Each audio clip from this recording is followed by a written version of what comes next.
اچھا بھائی جلدی سے ان کا جو اصل سوال تو رہ گیا وضو کا طریقہ. یہ وضو کا طریقہ سن لیں ذرا ایک دفعہ.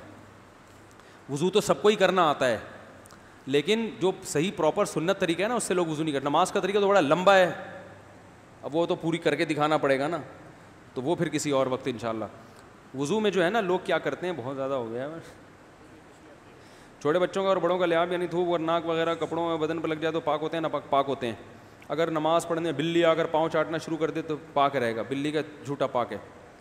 تو کیا ہوا, وضو کا جو طریقہ ہے نا لوگ کیا کرتے ہیں عجیب, نارملی تو سب صحیح کر رہے ہوتے ہیں لیکن جو صحیح سنت طریقہ اس کو فالو نہیں کرتے. طریقہ یہ کہ آپ نے ہاتھ دھونے کے بعد بائیں ہاتھ سے نلکا کھولا, سیدھے ہاتھ میں کیا لیا, پانی لے کے نلکے کو فوراً کیا کر دیا, چلو میں پانی لے کے.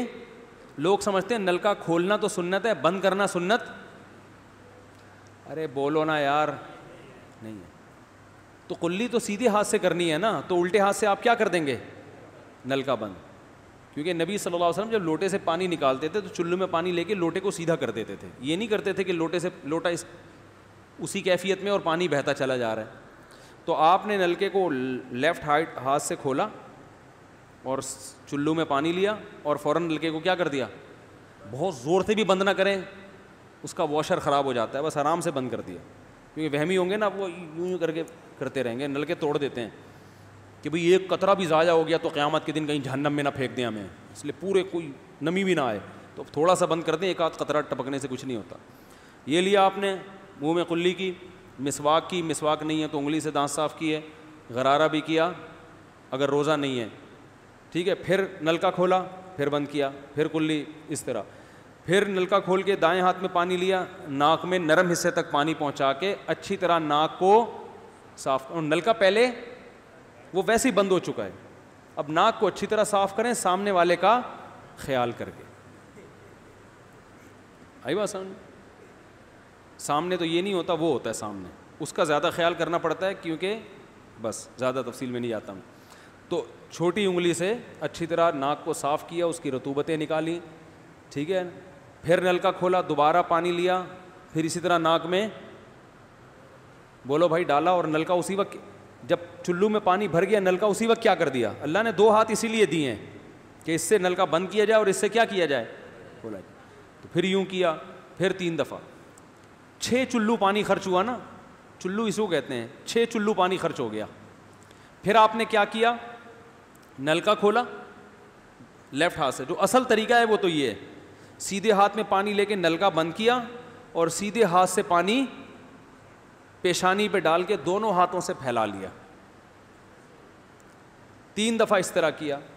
اس پہ عمل نہیں ہوتا تو پھر اتنا کر لو کہ دونوں ہاتھوں پہ کیا لے لو, نلکا کھول کے پانی لے کے پیشانی پہ ڈالو اور فوراً نلکا کیا کر دو, بند کر دو, اور پھر ہاتھوں سے اچھی طرح اس کو ملو. سمجھ میں نہیں آ رہی بات؟ تو یہ عمل کتنی دفعہ کیا, نلکا ہر دفعہ میں بند ہو رہا ہے. ہمارے ہاں جس ٹائم پہ نلکا کھلتا ہے تو جب تک وضو مکمل نہیں ہو جاتا بند ہونے کا نام نہیں لیتا. 3 دفعہ آپ نے منہ اچھی طرح دھو لیا. داڑھی ہے تو اس میں کیا کر لیا, بڑی داڑھی ہے, میری داڑھی ایسی ہے میں تو چلو سے پوری داڑھی دھو لیتا ہوں, چھوٹی سی داڑھی ہے, تو داڑھی میں خلال کر لیا آپ نے. اس کے بعد آپ نے بازو کیسے دھونے ہیں, بازو دھونے کا بھی یہ طریقہ ہے. لیفٹ ہاتھ سے چلو میں پانی لیا, جب سیدھے ہاتھ میں پانی آئے گا تو یوں کیا. قرآن میں کیا ہے کہ قمتم الی الصلاۃ فاغسلوا وجوہکم وایدیکم الی المرافق, اپنے ہاتھوں کو کوہنیوں تک دھو.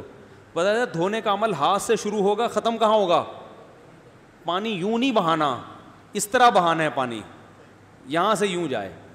اور اس میں فائدہ یہ ہوتا ہے کہ بالوں کا جو رخ ہے نا نیچے کی طرف ہوتا ہے, جب پانی اپوزٹ سائڈ میں جاتا ہے تو اسکن اچھی طرح گیلی ہو جاتی ہے. سمجھ رہے ہو؟ تو آپ نے یوں لیا اور ہاتھ سے اچھی طرح ملا اس کو. ملنے پہ زیادہ زور لگانا ہے, ہم پانی پہ زیادہ زور لگا رہے ہوتے ہیں. پھر یہ بھی ہو سکتا ہے کہ دونوں ہاتھوں سے لو, دونوں ہاتھوں سے نلکا کھول کے دونوں ہاتھوں سے پانی لے کے, کیونکہ اس میں زیادہ پانی آ جاتا ہے, تو پانی لے کے آپ نے لیفٹ ہاتھ کو بھی یوں کیا نا, تاکہ یہ پانی بھی ادھر ٹرانسفر ہو اور یوں چلا جائے. اس طرح سے آپ نے دوسری دفعہ دھو لیا اور نل کا کیا کر دیا بند, پھر تیسری دفعہ بھی ایسا ہی کیا. یہ جو ہوتا ہے نا یوں یوں یوں یوں کر کے رگڑے لگا رہے ہیں نلکے کے نیچے ایسے, یہ نہیں ہوتا, یہ سنت طریقہ نہیں ہے. نبی جس برتن سے وضو کرتے تھے تو اس طرح چلو میں پانی لے کے اس طرح وضو کیا کرتے تھے, غسل اسی طرح ہو جاتا تھا. تو اب پھر لیفٹ میں بھی ایسے ہی ہے, لیفٹ میں پانی ڈالا اور سیدھے ہاتھ سے سہارا لے کے کیا کیا, دونوں ہاتھوں کا پانی ادھر آ جائے گا, ایک دفعہ دھل گیا. اچھی طرح مسئلے کونیوں تک پہنچ جاتا ہے اور پریکٹس کے بعد تو بہت اچھا ہو جاتا ہے. اس کے بعد آپ نے کیا کیا, سر کے بالوں کا مسح. سر کے بالوں میں جو یہ ہے یہ طریقہ کچھ بھی نہیں ہے, کہیں بھی ثابت نہیں ہے. سیدھا سیدھا آپ نے ہاتھ گیلے کیے, پیچھے لے گئے. ایک حدیث میں صرف یہاں تک آتا ہے, ایک حدیث میں واپس لانا بھی. تو دونوں طریقے ہیں مسح کے, صرف پیچھے لے جاؤ یا پیچھے لے جا کے پورے سر پہ ایسے ہاتھ پھیر لیا, کیا ہو گیا سر کا مسح. پھر انگلیوں کا, وہ کانوں کا, الاذنان من الراس, حدیث میں آتا ہے کان کس میں سے ہیں, سر میں سے. کیا مطلب, اس کے لیے نیا پانی لینے کی ضرورت نہیں ہے. کان کا مسح کیا اور کانوں کی لو کا مسح کیا. گردن کا مسح بہت اختلاف ہے اس میں. احناف کے ہاں سنت, احناف بھی نہیں کہتے, افضل ہے, بہتر ہے. سنت کے لیے جتنی مضبوط دلیل ہونی چاہیے وہ گردن کے مسح پہ نہیں ہے, اس لیے احناف کا بھی فتویٰ یہی ہے کہ بہتر ہے کر لو, سنت نہیں, زیادہ زیادہ اس کو مستحب کہا جائے گا. تو گردن کا مسح کر لیں تو بھی ٹھیک ہے, نہیں کریں بولو بھائی ٹھیک ہے. لیکن یہ جو یہاں کا مسح نہیں ہوتا, بعض لوگ پوری گردن کو یوں کر کے لا رہے ہوتے ہیں, ایسا نہیں ہے. تو گردن کا مسح یہ جو یہاں سے کیا جاتا ہے, یہ پچھلے جانب سے ہمارے حضرت اس کے قائل نہیں تھے, وہ کہتے تھے مسح جہاں بھی شریعت میں ملتا ہے یہاں سے ملتا ہے. تو ان کی رائے یہی تھی کہ اگر گردن کا مسح کرنا ہے تو گدی, گردن نہیں گدی کا مسح, وہ یہاں سے کر لے. لیکن یہ کوئی نہ سنت مؤکدہ ہے نہ کوئی زیادہ تاکید ہے اس کی, کوئی کرے ٹھیک ہے, نہیں کرے تو بھی ٹھیک ہے. تو اس کے بعد اس لیے کہ بہت سے لوگ اس کے قائل نہیں ہیں تو ان سے بحث نہ کریں, ٹھیک ہے نا. بہت سے لوگ نہیں کرتے گردن کا مسح, بہت سے علماء فقہا اس کے قائل نہیں ہیں. اس کے بعد آپ نے پاؤں دھونا ہے. تو پاؤں میں بھی یہ کہ قرآن نے کیا کہا کہ الی الکعبین, انگلیوں سے شروع ہوگا اور ٹخنوں تک پانی جائے گا. تو انگلیاں رکھیں نلکے کے نیچے اور لیفٹ ہاتھ سے اس کو اچھی طرح کیا کریں, دھوئیں اور انگلیوں کا خلال بھی کریں. تو بہت چند سیکنڈ میں ہو جاتا ہے یہ کام. اور پھر نلکا بند کر دیں. پھر دوسرا پاؤں سیدھے ہاتھ سے نلکا کھولا, سیدھا ہاتھ نلکے پہ رکھیں اور الٹے ہاتھ سے پاؤں دھوتے رہیں, جیسے ہی دھل جائے. تو میرا خیال ہے ایک مگا پانی بمشکل استعمال ہوتا ہے, ایک مگا جو ہوتا ہے نا نہانے والا.